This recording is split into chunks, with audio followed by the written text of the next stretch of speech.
Hello everyone, my name is Nathan Green, my advisor is Dr. Shen, and my research is 3D imaging with multiplanar integral imaging. So before I get into all the technical details, a little bit about me. I am a senior biomedical engineering major with minors in electrical engineering and mathematics. I've been working on this project since January 2022, so it's been quite a long time. And next semester I'm starting a PhD program, which I am very excited about. So, what is 3D integral imaging technology? Well, it consists of two steps, and the first one is 3D sensing. So what we have here is we have a lens-lit array with the corresponding 2D image sensor, which is used to sense a 3D object. For example, we just have this red cube. The special thing about integral imaging, and specifically what this lens-lit array does, is that for a single point on our red cube, this orange dot right here, it maps to various different locations. Whereas if you take a picture with just your regular phone and you look at like the tip of my finger, that only maps to one location. So that's what makes integral imaging special, is that one point maps to various locations due to the lens-lit array. So the second step of integral imaging is the exact opposite of the first step, and it's called the 3D display step. And it's just the exact opposite of the first step. Those pixels now recorded, they're called 2D elemental images at this point, are projected through that lens-lit array and projected into physical space to form what we call a 3D image. So what is a 2D and a 3D image? So a 2D image is a light signal that contains light intensity information only in two spatial directions, whereas a 3D image contains the light intensity information in the X, Y, and Z direction.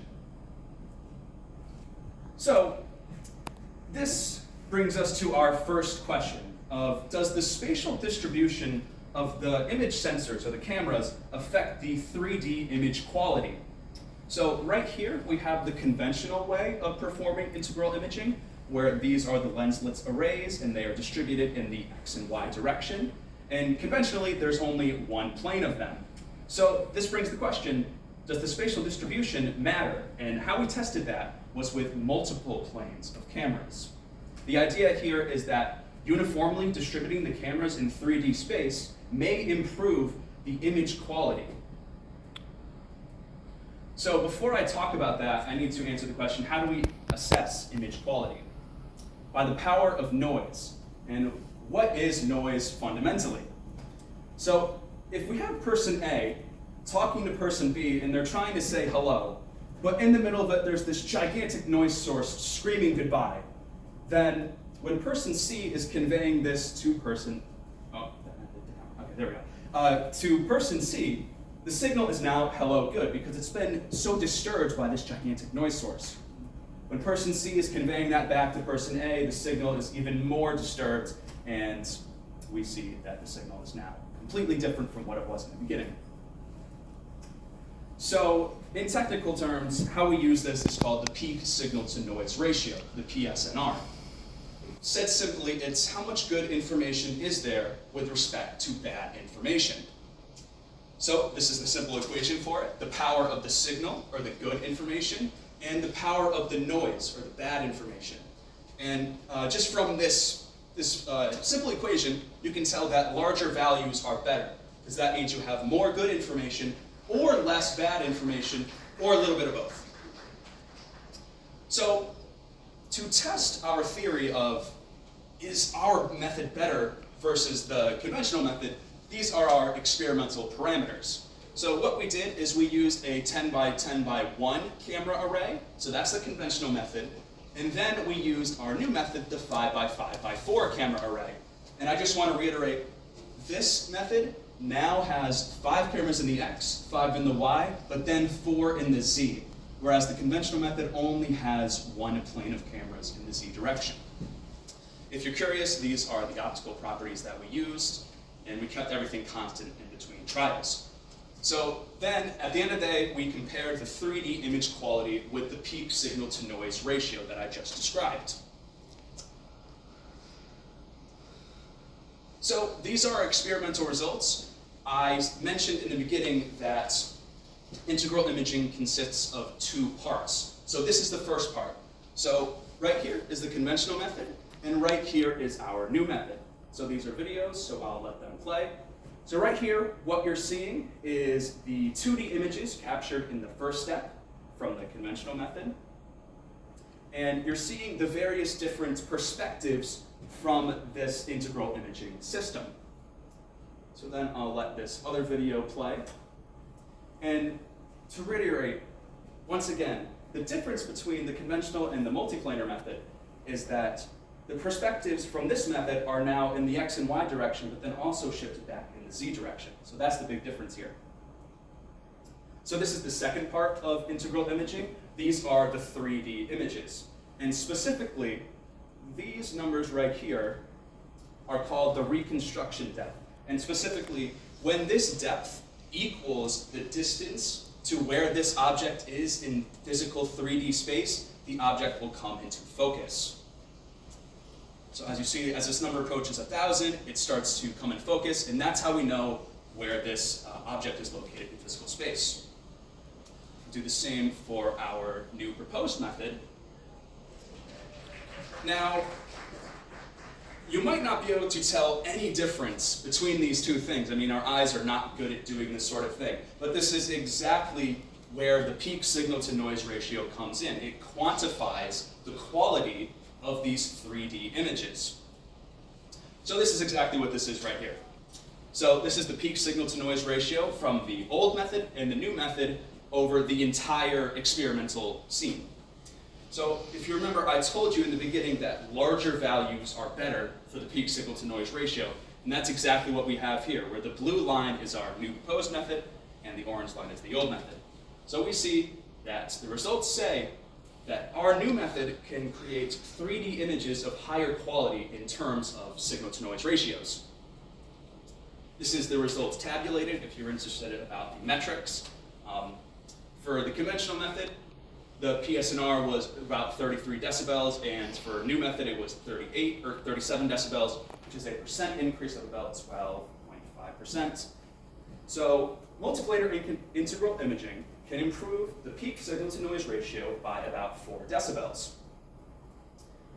So our simulation results were promising, so we thought, okay, let's move this over to real physical results now. So what we have here is a real scene where we have Nemo and Dory, and we did a very, very similar thing. We did the conventional method of integral imaging and our new method of integral imaging. And to reiterate, there's 2 steps to it, and this is the first one right here. So again, these are the perspectives, but for the conventional method, you're only in one plane in terms of Z. But for the new method, you are in X, Y, and Z. If you care, here are the optical properties that we use, which were kept constant between all trials. So then here is the 3D image for both. We see that the objects start coming into focus as we look farther into our 3D image. And then here's the same thing for the new proposed method of doing this. So once again, you need a metric to quantify which 3D image quality is better, and yet again, that's where the PSNR comes in. And what we see here is that when we did this, we saw that yet again, our new method was able to yield larger PSNR values and across the entire depth range.